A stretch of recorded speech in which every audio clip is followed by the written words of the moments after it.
But what happens when the part of you that once believed in magic no longer waits by the door? When your inner child no longer believes you're ever coming back?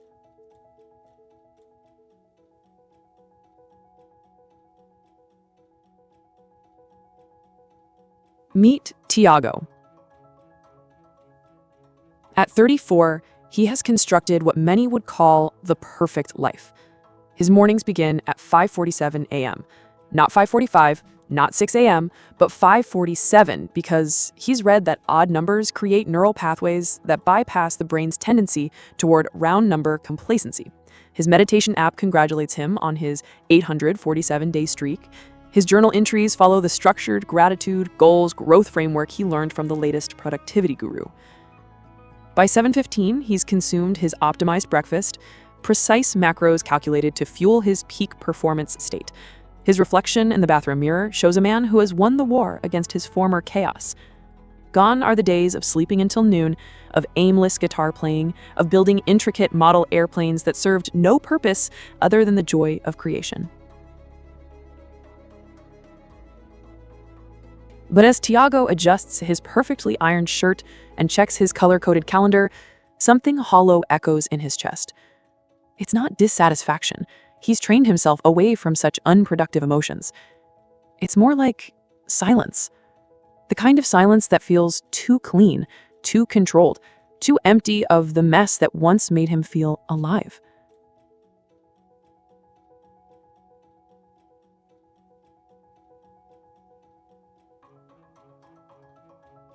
This is the story of what happens when we become so good at optimizing our lives that we forget to live them.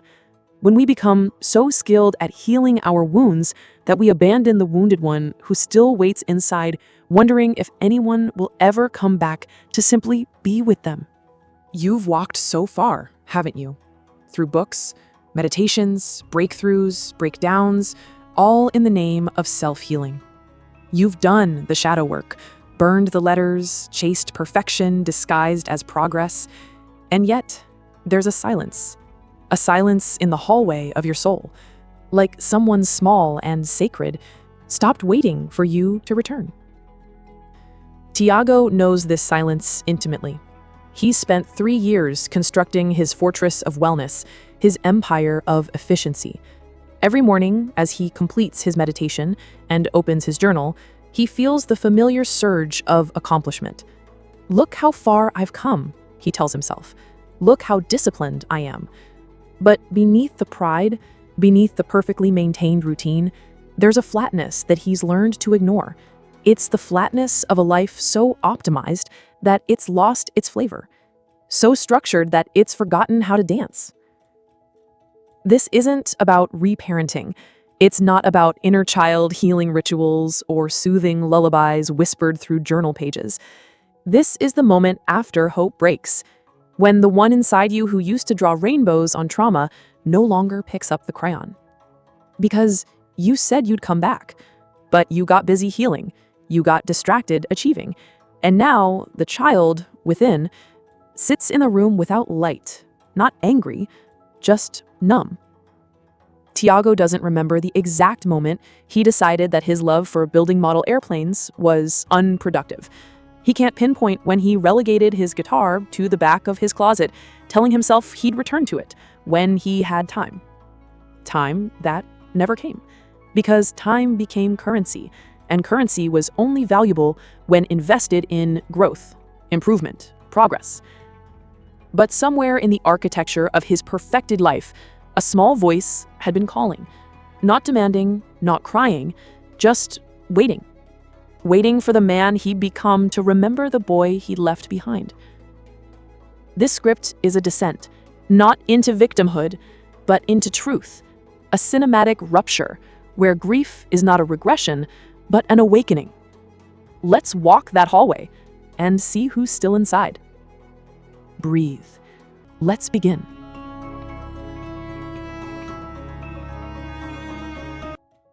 There was a time you believed healing meant movement, forward, upward, onward. You set out to rescue yourself, arms full of affirmations and checklists. But the one you left behind was never in the future. They were always back there, beneath the blanket, beside the broken toy, holding the echo of your name like a prayer. For Thiago, the echo began on a Tuesday morning in March. He was following his usual routine: meditation complete, journal entries finished, protein shake consumed, when he walked past the park on his way to his morning run. His pace was precisely calculated for optimal fat burning, his playlist curated for motivational peak states. But something made him stop. A group of children were playing in the sandbox, completely absorbed in building what appeared to be an elaborate castle.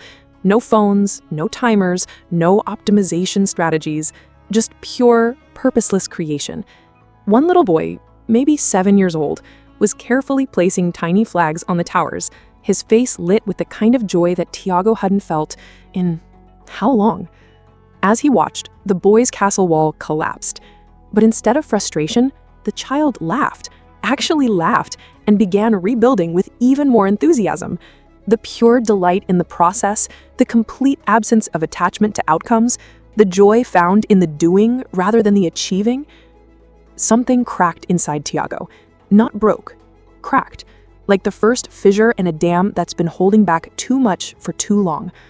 He remembered being that boy.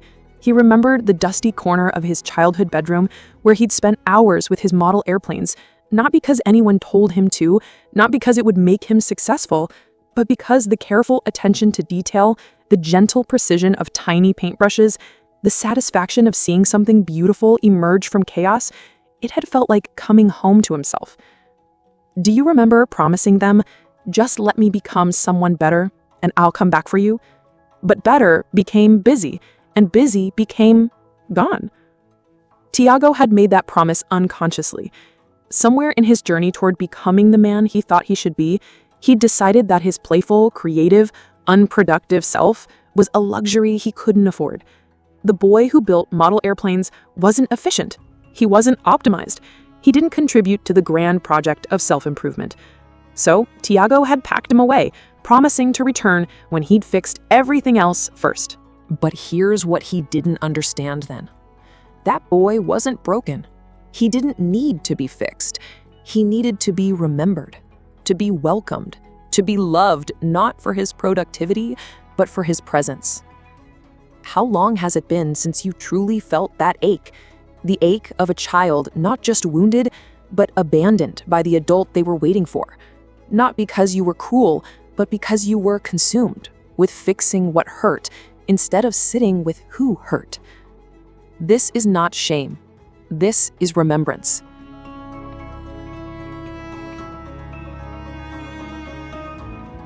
The inner child doesn't rage when they give up. They dim. Hope doesn't explode, it withers. For weeks after that moment in the park, Thiago tried to shake off the feeling. He threw himself deeper into his routines, added more structure to his days, signed up for advanced meditation courses. But the feeling persisted, a kind of emotional anesthesia that made even his victories feel hollow. He began to notice it in small ways, the way his carefully planned meals tasted like cardboard, the way his meditation felt more like performance than presence, the way his journal entries read like corporate reports rather than expressions of a human soul. You may feel it subtly, the absence of color in your dreams, the joyless completion of your rituals, the weight of tasks that once felt sacred. It's the soul's way of saying, they're not coming back, are they? One evening, while organizing his closet with military precision, Thiago found his old guitar case pushed behind winter coats and storage boxes. The leather was dusty, the latches slightly tarnished. He opened it with the careful reverence of an archaeologist discovering ancient artifacts. The guitar was out of tune, the strings slightly slack from years of neglect. But as he held it, muscle memory awakened in his fingers. He remembered the first song he'd learned, the way his fingertips had ached as they built calluses, the pure joy of making something beautiful out of silence. But when he tried to play, the sounds that emerged were clumsy, amateur, imperfect. His adult mind immediately began calculating. How long would it take to regain proficiency? What would be the return on investment? How does this serve my goals? The boy inside him, the one who had once played for hours simply because it felt good, watched this calculation with growing sadness. This wasn't play anymore. This was evaluation, measurement, optimization. So Thiago closed the guitar case and pushed it back into the closet. He told himself, "I'll come back to this when I have time." The same promise he'd been making for 3 years. But this time, something deeper shifted. The part of him that had been waiting, patiently, hopefully, finally understood. He wasn't coming back. He was too busy being better to remember how to simply be. There is a devastating honesty in the quiet resignation of a child who no longer asks for love, because they stopped expecting it. This is where the cliché of healing the inner child fractures, because it's not about doing anymore. It's about being present with the wound, after all hope has been exhausted. This is not cute. It's catastrophic, because somewhere deep inside you, a child has built a new belief. I am not worth the return. The psychology of the quiet room. To understand what happens in this moment of abandonment, we need to venture into the psychology of the forgotten self. What Thiago was experiencing wasn't just emotional, it was a fundamental reorganization of his internal world. In the field of psychology, there's a therapeutic approach called internal family systems, developed by Dr. Richard Schwartz. It suggests that our psyche isn't a single, unified entity, but rather a collection of different parts, each with their own feelings, beliefs, and motivations. Imagine your inner world as a house with many rooms. In one room lives your ambitious, goal-oriented self, the part that creates 5-year plans and optimizes morning routines. In another room lives your compassionate, nurturing self, the part that knows how to comfort others and hold space for pain. And in a smaller room, often tucked away in the basement or attic, lives your creative, playful self, the part that builds model airplanes and plays guitar simply because it feels good. This is what we might call the inner child, though it's not limited to childhood memories. It's the part of us that knows how to find joy without purpose, beauty without productivity, love without conditions. In healthy psychological systems, these parts work together, each contributing their unique gifts to the whole. The ambitious part provides structure and direction. The compassionate part offers healing and connection. The playful part brings joy and creativity. But when we decide that certain parts are unproductive or immature, something profound happens. Those parts don't simply disappear. They go into what IFS calls an exiled state. They retreat into the shadows of our psyche, carrying with them not just their gifts, but their wounds. For Thiago, the exile began gradually. First, it was just, I don't have time for hobbies right now. Then it became, I'm too busy focusing on important things. Finally, it crystallized into, that stuff was just childish anyway.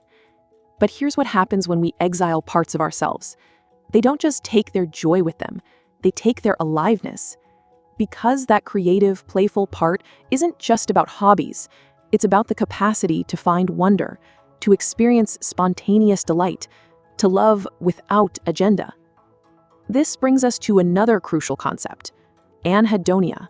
It's a clinical term that describes the reduced ability to feel pleasure or interest in activities that were once enjoyable. While anhedonia is often associated with depression, it can also result from what we might call optimization syndrome, the chronic prioritization of efficiency over experience. When we repeatedly tell ourselves that certain activities are unproductive, we're literally rewiring our brains. The neural pathways associated with spontaneous joy begin to atrophy. Our dopamine systems, designed to reward us for play and exploration, become calibrated only for achievement and completion. This is what Thiago was experiencing in his morning routines. The meditation that once brought him peace now felt mechanical. The journaling that once provided insight now felt like filling out forms. He had optimized the life out of his life. But here's the crucial understanding. This wasn't a failure of discipline or commitment. It was the natural result of trying to heal through division rather than integration. He had attempted to become better by leaving parts of himself behind, not realizing that wholeness requires the inclusion of all our parts, even the ones that don't immediately serve our goals. The exiled part of Thiago, the one that loved building model airplanes and playing guitar, had initially held hope that this was temporary. He's just busy right now, this part might have thought. He'll come back when things settle down. But as months turned to years, as routine became religion, as productivity became identity, that hope began to fade. The exiled part stopped knocking on the door. It stopped asking for attention. It didn't leave. It simply dimmed. And in that dimming, Thiago lost more than hobbies. He lost access to the part of himself that knew how to be present without purpose, how to love without conditions, how to exist without constantly becoming something else. This is the quiet room that many of us find ourselves in, not because we chose exile, but because we were never taught that integration was possible. We were never shown that we could be both disciplined and playful, both ambitious and present, both growing and complete. The psychology of the forgotten self isn't just about childhood wounds. It's about the ongoing abandonment of our wholeness in the name of improvement. It's about the parts of ourselves that we've deemed unspiritual or unproductive, not realizing that these parts often hold the keys to our most authentic joy. But here's the beautiful truth that psychology reveals. No part is ever truly lost.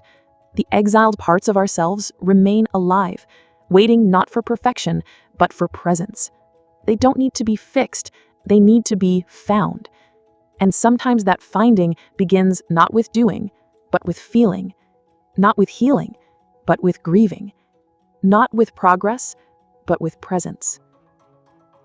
This is where Thiago's story takes a turn, not toward resolution, but toward recognition. The recognition that the silence he'd been feeling wasn't emptiness, but fullness. The fullness of parts of himself that had been waiting patiently for him to remember that he was more than his achievements, deeper than his disciplines, and worthy of love not for what he produced, but for who he was.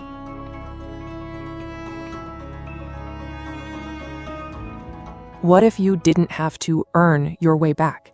What if the return was not a grand apology, but a quiet presence? The next morning, Thiago woke at his usual time, but didn't immediately reach for his phone to check his meditation app. Instead, he lay in bed for a few extra minutes, not because he was lazy, but because he was listening. Listening to the morning sounds outside his window, listening to his own breathing, listening for something he couldn't quite name. You don't need the perfect ritual. You don't need to say the right words. You just need to open the door. After his usual morning routine, instead of jumping straight into his planned activities, Thiago found himself walking toward his closet, not with the determined stride of someone completing a task, but with the hesitant steps of someone approaching something sacred. He stood before the closet door for several minutes, feeling a kind of nervousness he hadn't experienced in years. Not the anxiety of performance, but the tender vulnerability of someone about to reconnect with a part of themselves they'd forgotten how to love. When he finally opened the case and pulled out the guitar case, his hands were trembling slightly, not from fear, but from something deeper, from the recognition that this moment mattered in ways his logical mind couldn't quite grasp. He carried the case to his living room and set it on the coffee table. For a long time, he just looked at it. The worn leather, the tarnished clasps, the faded stickers from music stores he'd visited as a teenager, each mark a memory, each scratch a story. To sit beside that inner child, without a timeline, without fixing, without proving, just presence, just breath, just being there, without needing to be anything. When Thiago finally opened the case, the guitar looked smaller than he remembered. The strings were slack, the frets dusty, the wood slightly dull from years of neglect. But underneath the dust and disuse, it was still beautiful, still whole, still capable of making music. He lifted it carefully, surprised by how naturally it settled against his body. Muscle memory awakened in his arms, his hands, his fingers. The guitar didn't care that he was out of practice. It didn't judge him for the years of absence. It simply waited. His first attempts at tuning were clumsy, his fingers fumbling with the pegs.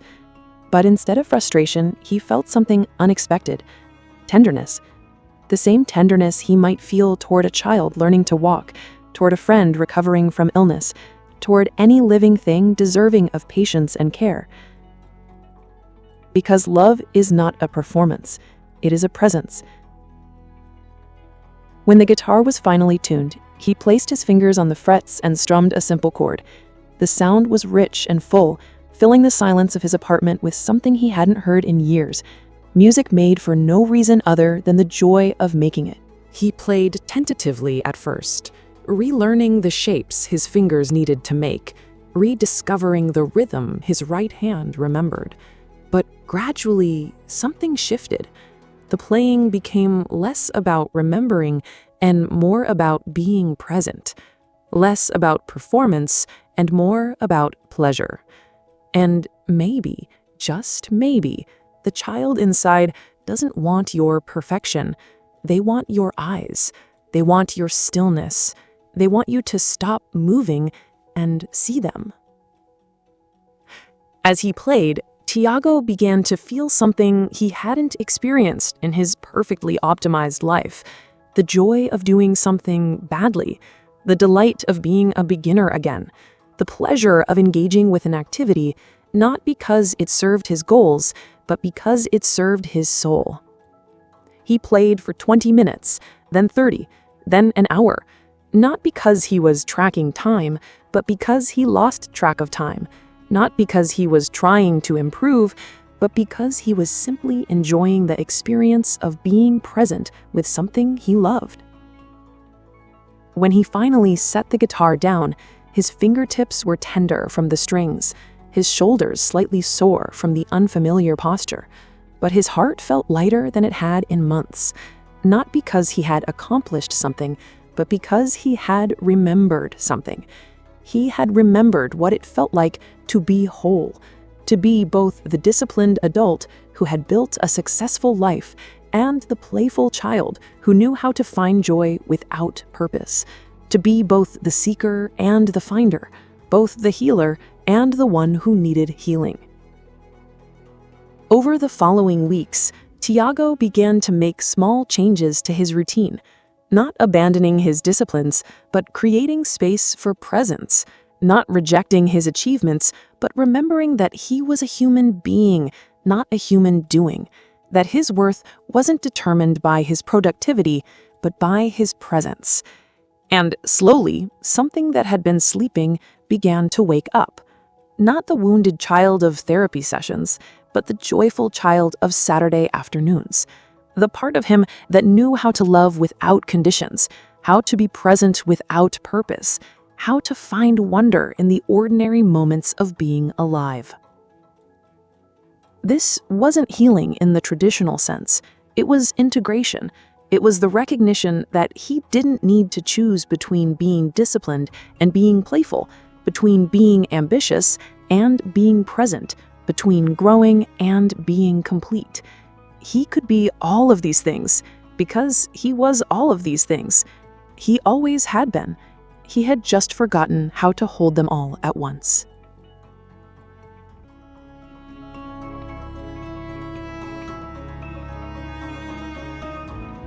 And from that stillness comes something softer than forgiveness, something quieter than healing, something truer than progress: a reconnection.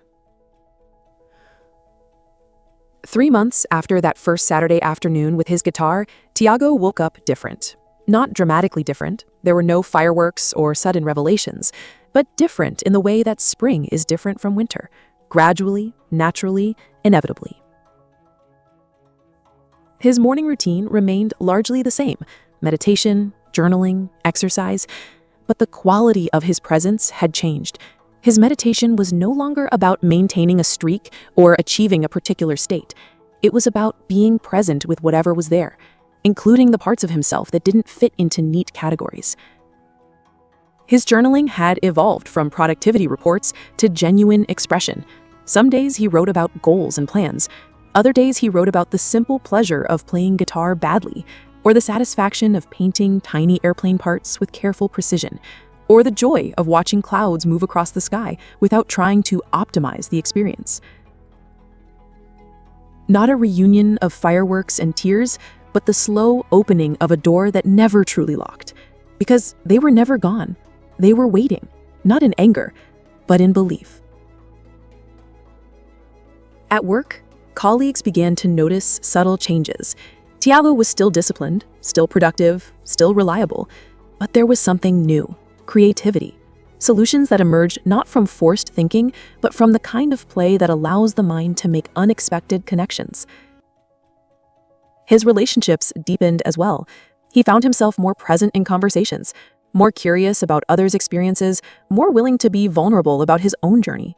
The walls he had built around his productivity-focused identity began to soften, allowing others to see and connect with him in their full humanity. And now, belief is rising again, not because you said the right thing, but because you finally showed up. The most profound change, however, was internal.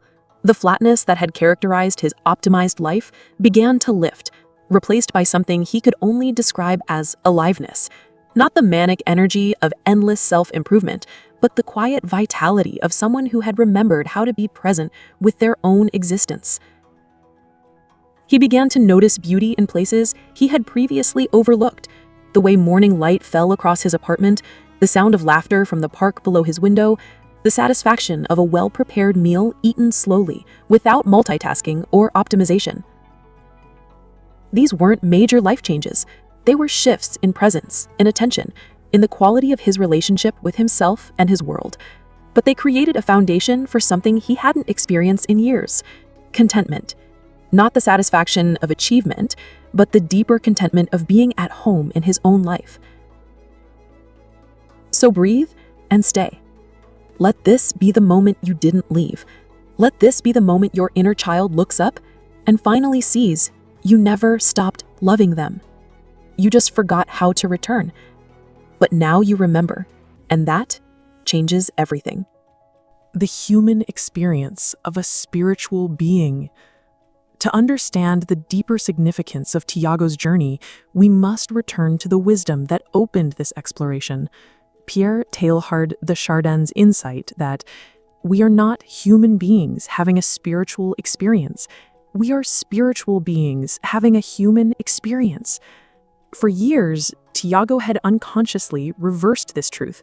He had approached his life as if he were a human being trying to have a spiritual experience, as if his messy, playful, creative humanity was something to be transcended rather than embraced. His meditation practice had become about rising above his ordinary self. His self-improvement journey had been about becoming someone better than who he was. His entire spiritual path had been built on the premise that his human parts, his desire for purposeless play, his love of simple pleasures, his capacity for childlike wonder, all were obstacles to overcome rather than gifts to integrate.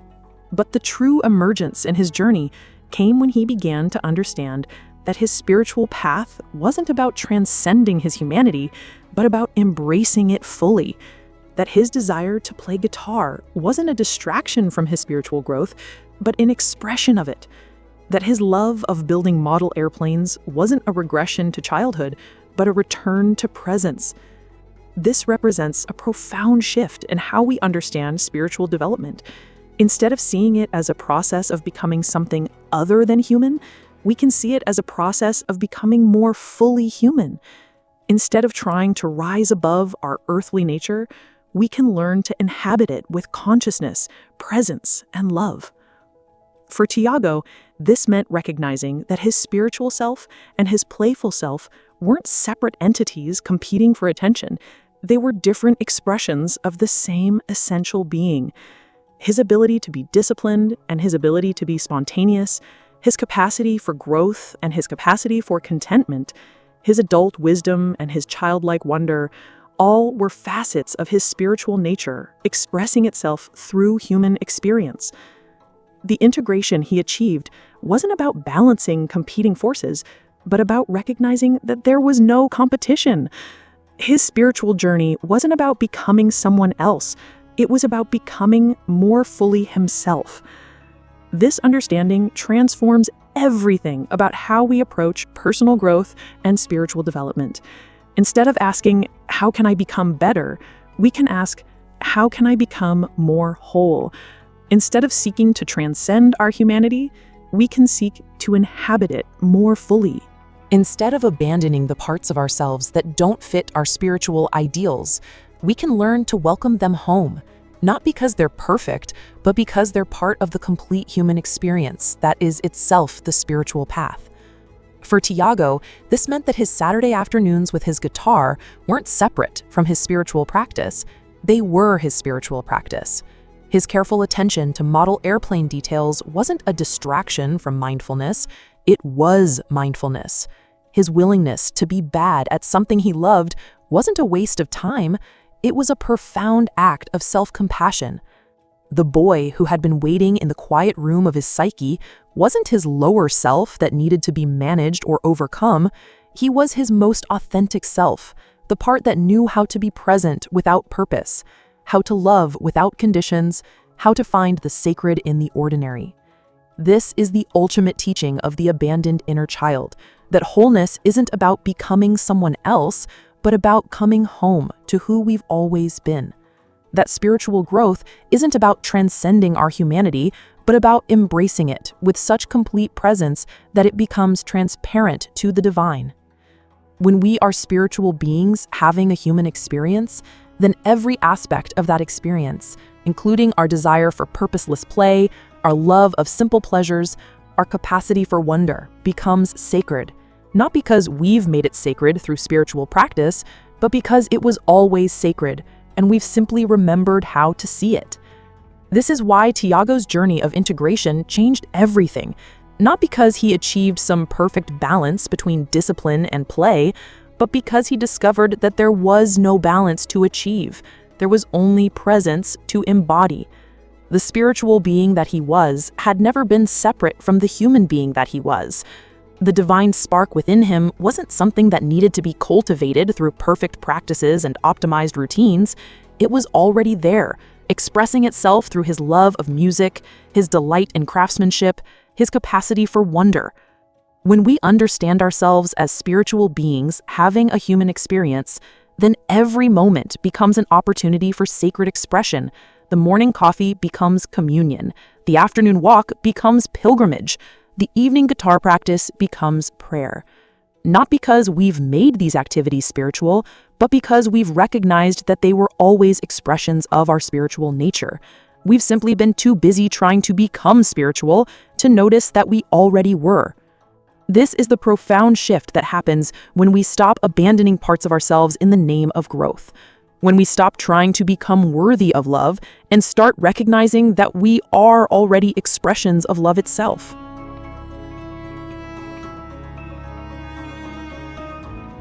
Six months later, Thiago's life looked remarkably similar from the outside. He still woke early, still maintained his routines, still pursued his goals with dedication. But everything had changed from the inside. His apartment now held evidence of his wholeness. The guitar case sat open in the corner, no longer hidden behind winter coats. His latest model airplane project occupied a small table by the window, tiny parts arranged with the same careful attention he once reserved only for productivity tools. These weren't additions to his life, they were remembrances. Reminders that he had never needed to choose between being disciplined and being joyful, between being ambitious and being present, between growing and being complete. The silence in his apartment had transformed too. No longer the hollow quiet of a house where someone used to live, but the full silence of a space inhabited by someone who had learned to be present with all of himself. On this particular Saturday afternoon, as he sat tuning his guitar before playing, Thiago felt something he hadn't experienced in years: the simple satisfaction of being exactly where he was, exactly as he was. No goals to achieve, no problems to solve, no future self to become, just the present moment holding space for both his adult wisdom and his childlike wonder, both his spiritual aspirations and his human delights. He began to play, not perfectly, not with any particular purpose, but with the kind of presence that makes ordinary moments sacred. The music filled the apartment, and for a moment it felt like a conversation between the man he had become and the boy he had always been.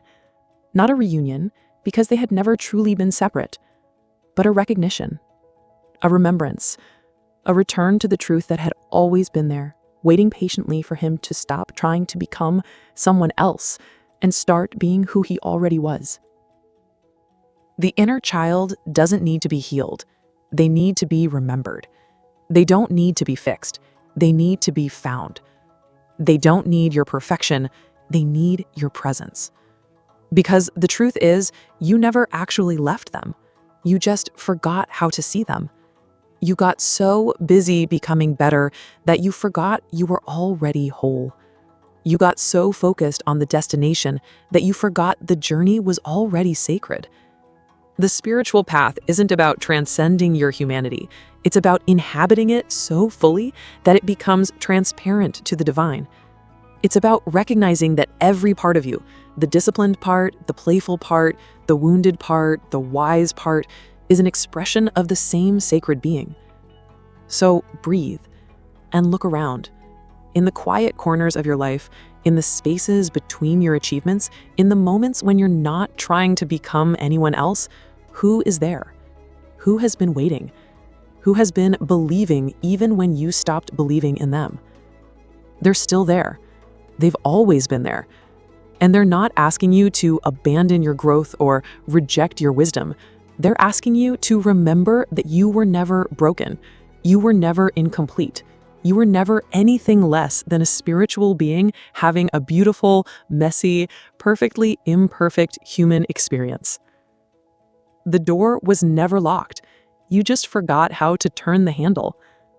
Welcome home. If something shifted inside you during this journey, if you felt a recognition, a stirring, a quiet yes in the depths of your being, then you're ready for what comes next. Subscribe, because this is just the beginning of remembering who you've always been.